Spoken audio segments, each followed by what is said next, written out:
আমাৰ এই পূব বৰক্ষেত্ৰী হাইস্কুল 1962 চনত প্ৰতিস্থাপিত হৈছিল আৰু আজি 62টা বৰ্ষ অতিক্ৰম কৰা উপলক্ষে আগন্তুক ডিচেম্বৰ মাহৰ 13, 14 আৰু 15 তাৰিখ এই তিনিদিনীয়া কাৰ্যসূচীৰে আমি হীৰক জয়ন্তী সমাৰোহখন উদযাপন কৰিবলৈ ওলাইছোঁ আৰু এইটোৰ পক্ষতেই এই কাৰণতেই আজি এই হীৰক জয়ন্তীৰ আমাৰ যিটো লাইখুঁটা এই লাইখুঁটাটো আমি স্থাপন কৰিলোঁ আৰু লগতে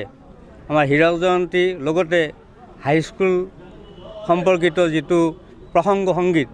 সেইটো আমি আনুষ্ঠানিকভাৱে মুকলি কৰিলোঁ। আশা ৰাখিছোঁ প্ৰত্যেকজন পূব বৰক্ষেত্ৰীয়ান তথা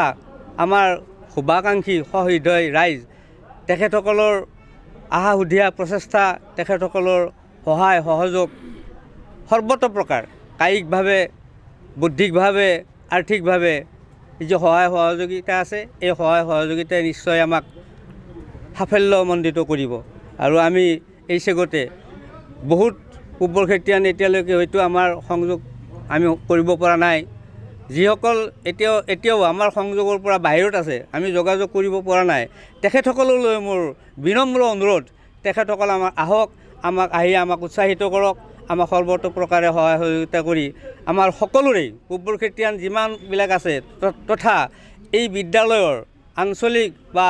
দূৰৰ পৰা যিখিনি আমাৰ সহৃদয় ৰাইজ আছে এই আটাইখিনি শুভাকাংক্ষী ৰাইজ আছে এই আটাইখিনি আহি আমাক সহায় সহযোগ কৰি এই অনুষ্ঠানটি যাতে আমি সাফল্যমণ্ডিত হ'ব পাৰোঁ তাৰ কাৰণে সকলোকে অনুৰোধ জনাইছোঁ। পুনৰবাৰ যিসকলৰ লগত আমি এতিয়া পৰ্যন্ত যোগাযোগ স্থাপন কৰিব পৰা নাই এই আপোনালোকৰ মাধ্যমযোগে তেখেতসকলৰ আমি হীৰক জয়ন্তী উদযাপন সমিতিৰ সভাপতি হিচাপে মই এই কমিটিখনৰ হকে এই বিদ্যালয়ৰ হকে সভাপতি হিচাপে মই সকলোকে বিনম্ৰভাৱে অনুৰোধ জনাইছোঁ যে আপোনালোকে আহক, আহি পেলাই আমাক সহায় সহযোগিতা কৰক আৰু আপোনালোকৰ এই বিদ্যালয়ৰ যিটো স্ফীত হীৰক জয়ন্তী অনুষ্ঠান এইটো যাতে সফল কাম হয় তাৰ কাৰণে সহায়ৰ হাত আগবঢ়াওক। সদশেষত মই প্ৰত্যেকলৈ মোৰ আন্তৰিক কৃতজ্ঞতা জ্ঞাপন কৰিছোঁ। আজি আমাৰ ইয়াত যিখিনি জ্যেষ্ঠ কনিষ্ঠ পূব বৰক্ষেত্ৰীয়ান বা লগতে যিখিনি শুভাকাংক্ষী ৰাইজ আৰু লগতে ইয়াৰ বিদ্যালয়ৰ পৰা অৱসৰপ্ৰাপ্ত শিক্ষক শিক্ষয়িত্ৰীসকল আহি আমাক উৎসাহিত কৰিলে তাৰ কাৰণে তেখেতসকললৈ মোৰ আন্তৰিক শ্ৰদ্ধাঞ্জলি জ্ঞাপন কৰিছোঁ। নমস্কাৰ, মোৰ নাম নিৰুপম শইকীয়া। এনি ভাৰত 24 এটা নতুন অনুষ্ঠান লৈ আহি আছে, জুবিনৰ গানে কি আনে। তাৰ অডিশ্যনসমূহ অসমৰ প্ৰত্যেকটো ডিষ্ট্ৰিক্টত হ'ব আৰু এটা ৰিয়েলিটি শ্ব' হয়। আপোনালোকে দিয়া ফোন নম্বৰ যোগাযোগ কৰিব পাৰে আৰু আপোনালোকৰ ওচৰলৈ এনেও গৈ আছে তেওঁলোক আৰু আশাবাদী যে আপোনালোকে এই অনুষ্ঠানটোত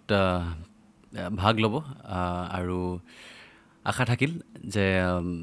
আমি খুব সুন্দৰ সুন্দৰ গায়ক দেখিবলৈ পাম। ধন্যবাদ।